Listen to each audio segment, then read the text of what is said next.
Rick and Deanna Bergen here, coming to you live almost. Okay, hi. So I'm so happy to hear you're having a missions weekend. In 1993, City Life Church sent us out as missionaries, and we have felt so honored to be able to represent City Life and also to pass the word of God and start communities of believers. And so we've been in Brazil for these last 24 years.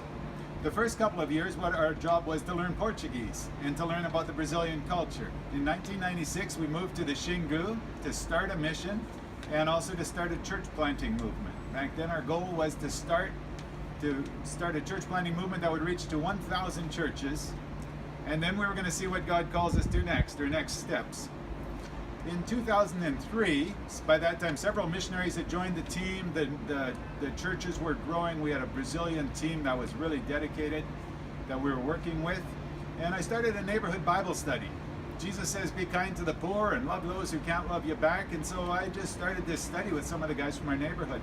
One of the guys owned a rundown bar down the road. Another guy was a sergeant at the officers club at for the Army. Another guy, he was a wild cowboy guy, had never been to church. Another guy, he left his wife. She was coming to our church with their 2 kids, 6 and 8. He was living with a young teenager for a year. He was coming to the church. Another guy worked at a pharmacy, and he couldn't come to church on Sundays because he had to work, but he would come to this meeting. And these guys, with several others, would not identify as Christians, but they would come to this study that we would have on Monday nights. It felt a bit like a waste of time because it wasn't really an organized Bible study. We would drink coffee or shimahau tea from a gourd and eat some cookies maybe or something and tell stories to each other, but then we would also read a bit of Jesus' words out of the Gospels, and we'd all kind of stumble through the Bible and then talk, what do you think that was about? Why do you think God would have that in the Bible? Many of these people ended up becoming what's today our pastors. And so the fellow who was a bartender in the Army, became now the senior pastor in Marabá. When Dee and I went to start a new sending center in another city, they came with us, him and his wife. Their marriage was on the rocks at the time, but they ended up growing in the Lord. They're now the senior pastors in Marabá. Other ones, the fellow who left his wife, he got back together with his wife, and they're now missionaries in Palmas. Other ones have moved to other cities to plant churches. And so when we moved to Marabá, my question was, well, how could we multiply that group? How could we do that again? I never could figure it out. I thought, well, maybe it's drink coffee with people, or maybe it's this and that. And so I tried, but it wouldn't work. And then recently I found out about discovery groups and disciple-making movements, and it all fell together in place for me. This is the principles that worked for us back in 2003. They're the ones where many came into the kingdom. And so now we're helping our churches, those who want to, learn about how to do discovery groups and disciple-making movements.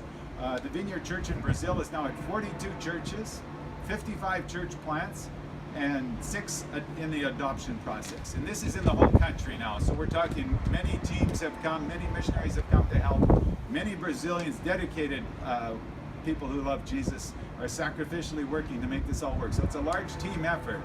And Dee and I are now at a place in our life where we're learning more how to go to some of these other churches and how to help those who are interested learn how to do discovery groups and to form communities from people who would not identify as Christians, from people who are kind of out there.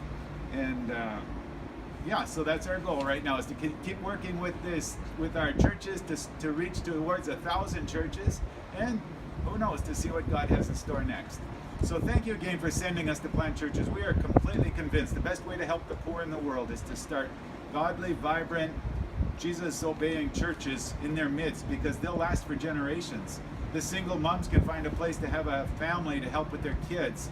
The struggling couples can find a place to have support, to figure out how to get their marriage. They haven't had good examples in many cases. The people who are broken and who have criminal records can have a place to come and be accepted at a Christmas party or at a barbecue. And so thank you for helping us plant churches in the Amazon. Thank you. And this is a nice representation of the fact that I don't talk very much. Rick does all the talking. Goodbye.